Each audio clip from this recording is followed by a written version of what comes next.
नमस्कार विद्यार्थी मित्रांनो, स्वागत आहे तुम्हा सर्वांचं महा एक्झाम पॉईंटच्या एज्युकेशनल यूट्यूब चॅनलमध्ये। तर मित्रांनो, आपला आजचा व्हिडिओचा भाग आहे मित्रांनो एक, ज्यामध्ये मित्रांनो आपण आदिवासी विभाग भरती 2023 साठी मित्रांनो आपण संभाव्य प्रश्नपत्रिका मित्रांनो आपण सोडवणार आहोत। तर मित्रांनो, रिसेंटली जे आहे आदिवासी विभागाअंतर्गत जे आहे मित्रांनो 602 जागांकरिता मित्रांनो सरळ सेवा भरती जाहिरात प्रसिद्ध करण्यात आलेली आहे। त्या संदर्भाची आपण सर्व काही माहिती देखील आपण आपल्या मागील व्हिडिओमध्ये आपण पाहिली आहे। जर तुम्ही तो व्हिडिओ अजून पाहिला नसेल तर लगेच मित्रांनो तुम्ही आपल्या या व्हिडिओच्या डिस्क्रिप्शन बॉक्समध्ये जाऊन मित्रांनो तुम्ही तेथून तो संपूर्ण काही जाहिरातीचा व्हिडिओ मित्रांनो पाहून घ्या। त्यामध्ये आपण सर्व काही सविस्तर माहिती मिळवलेली आहे आणि त्यासोबतच तुम्हाला कोणत्या पदाकरता अप्लाय करायला पाहिजे हे देखील आपण त्यामध्ये सजेस्ट केलेलं आहे। तर अतिशय महत्त्वपूर्ण व्हिडिओ आहे, तो तुम्ही पाहून घ्या आणि मित्रांनो त्यानंतर आजचा आपला व्हिडिओ जो आहे तुम्ही तो कंटिन्यू करा मित्रांनो। तर मित्रांनो, जी तुमची आता आदिवासी विभागाची परीक्षा आहे जे की IBPS द्वारे घेतली जाणारी आहे, त्यामुळे आपण IBPS पॅटर्न आधारित सर्व काही प्रश्न आपल्या आजच्या या टेस्टमध्ये ॲड केलेले आहेत। आणि मित्रांनो, या स्वरूपाचे व्हिडिओ आपल्या आता इथून रेग्युलरली येणार असतील, त्यामुळे आपल्या चॅनलवर नवीन असाल तर फटाफट आपल्या चॅनलला सबस्क्राइब करून घ्या, जेणेकरून तुम्हाला सर्व काही आदिवासी विभागाचे लवकरात लवकर अपडेट पाहायला मिळतील। मित्रांनो, पाहूया आपल्या आजच्या या भाग 1 मधील काही अतिशय महत्त्वपूर्ण प्रश्न। तर यामधला मित्रांनो आपला प्रश्न क्रमांक 1 असा आहे, जो की प्रश्न पहिला, आदिवासी विकास विभागाची स्थापना कधी करण्यात आली? तर थोडक्यामध्ये जे आहे जो विकास विभाग आहे आदिवासी विकास विभाग त्याची स्थापना कधी करण्यात आली? तर याचं उत्तर आहे मित्रांनो ते आहे ऑप्शन नंबर ब, जे की 22 एप्रिल 1983 साली। तर 1983 साली जे आहे जे की आदिवासी विकास विभागाची स्थापना करण्यात आली।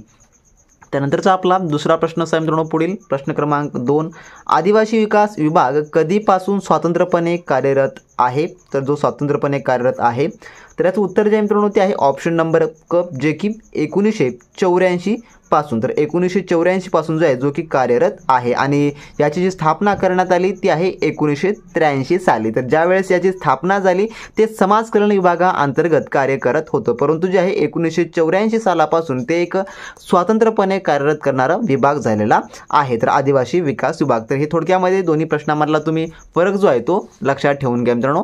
त्यानंतरचा पुढील प्रश्न असा आहे, जो की प्रश्न क्रमांक 3, आदिवासी विकास संचालनाची स्थापना कधी करण्यात आली? तर जे संचालनालय आहे त्याची स्थापना कधी करण्यात आली असा प्रश्न आहे।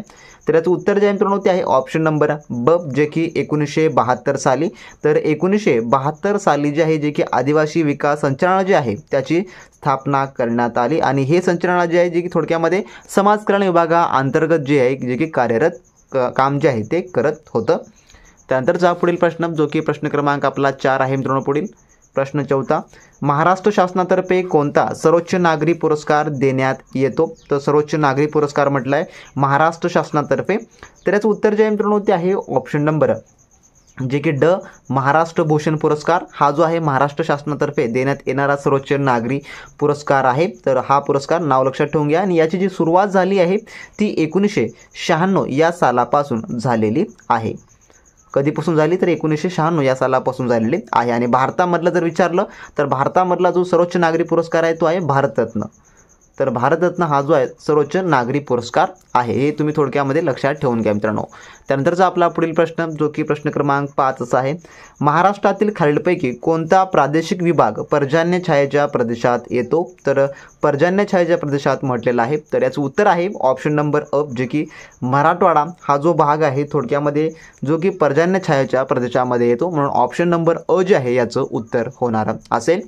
त्यानंतरचा पुढील प्रश्न, जो की प्रश्न क्रमांक आपला 6 आहे मित्रांनो, भारतात एकमेव प्रवाळ या समुद्र कीटकापासून बनलेले एकमेव बेट कोणते? तर प्रवाळ या समुद्र कीटकापासून म्हटलेलं आहे जे की बनलेलं एकमेव बेट आहे, तर त्या बेटाचं नाव काय आहे? तर याचं उत्तर जे आहे मित्रांनो ते आहे ऑप्शन नंबर ब, जे की लक्षद्वीप। तर लक्षद्वीप बीट एक असं आहे जे की प्रवाळ या समुद्र कीटकापासून बनलेलं बेट आहे, तर हे काही लक्षात ठेवून घ्या मित्रांनो। तसं मित्रांनो, तुम्हाला आदिवासी विभागाकरिता IBPS पॅटर्न आधारित एक्सपेक्टेड क्वेश्चनचे टेस्ट किंवा नोट्स हवे असतील तर मित्रांनो ते आपले ऑलरेडी मित्रांनो कालपासून सुरू झालेले आहेत। आपल्या टेलिग्राम ग्रुपवर त्याची अपडेट देखील आपण दिलेली आहेत आणि जर तुम्हाला ते मिळवायचे असेल आतापासूनच आदिवासी विभागाची तयारी तुम्हाला परिपूर्ण पद्धतीने पूर्ण करायची असेल तर मित्रांनो तुम्ही लगेच आपल्या व्हॉट्सअप सर्विसशी कॉन्टॅक्ट करा मित्रांनो। डिस्क्रिप्शन बॉक्समध्ये ऑफिशियली त्यांची लिंक जे मित्रांनो प्रोव्हाइड करून देण्यात आलेली आहे आणि मित्रांनो ते जर तुम्ही मिळवला तर तुम्हाला इतरत्र कुठेही कोचिंग्स लावण्याची गरज नाही मित्रांनो, कोणतीही तुम्हाला बुक्स वगैरे खरेदी करायची गरज नाही मित्रांनो। सर्व काही तुम्हाला त्यामध्ये IBPS पॅटर्न आधारित संपूर्ण काही आतापर्यंत प्रश्नांना अनालिसिस करून मित्रांनो तुम्हाला सर्व काही प्रश्न प्रश्नसंच बनवून देण्यात आलेला आहे, त्यासोबतच नोट्स देखील प्रोव्हाइड करण्यात आलेलं आहे. त्यामुळे मित्रांनो खूप अतिशय महत्त्वाचं आहे तुमच्या येणाऱ्या या परीक्षाकरता मित्रांनो ते नक्की आपल्या सेलरशी कॉन्टॅक्ट करा. डिस्क्रिप्शन बॉक्समध्ये लिंक आहे. आणि फ्रीचे जर तुम्हाला मॉक टेस्ट सॉल्व्ह करायचे असतील तर फ्रीच्या मॉक टेस्टसाठी तुम्ही मित्रांनो आपला टेलिग्राम ग्रुप जॉईन करून घ्या. त्याची देखील लिंक डिस्क्रिप्शन बॉक्समध्ये प्रोव्हाइड करण्यात आलेली आहे. तर दोन्ही काही अतिशय महत्त्वाचं आहे, त्यामुळे मित्रांनो दोन्हीचा तुम्ही नक्की परीक्षेपूर्वी मित्रांनो उपयोग करा.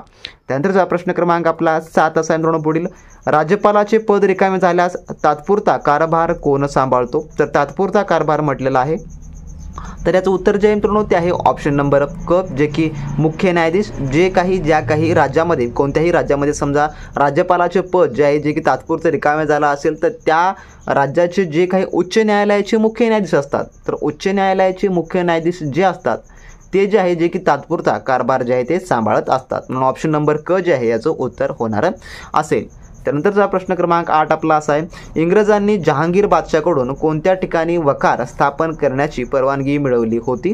तर याचं उत्तर जे आहे ते आहे ऑप्शन नंबर ड, जे की सुरत या ठिकाणी जे आहे जे की वखार स्थापन करण्याची परवानगी मिळवलेली होती, जे की ईस्ट इंडिया कंपनी इसवी सन 1600 मधली ही घटना आहे. तर ईस्ट इंडिया कंपनी जे सर्वप्रथम त्यांनी जे वसाहत निर्माण करण्यासाठी जी परमिशन घेतली होती ती जे की सुरत या ठिकाणी घेतलेली होती. तर थोडक्यामध्ये असा याचा इतिहास आहे.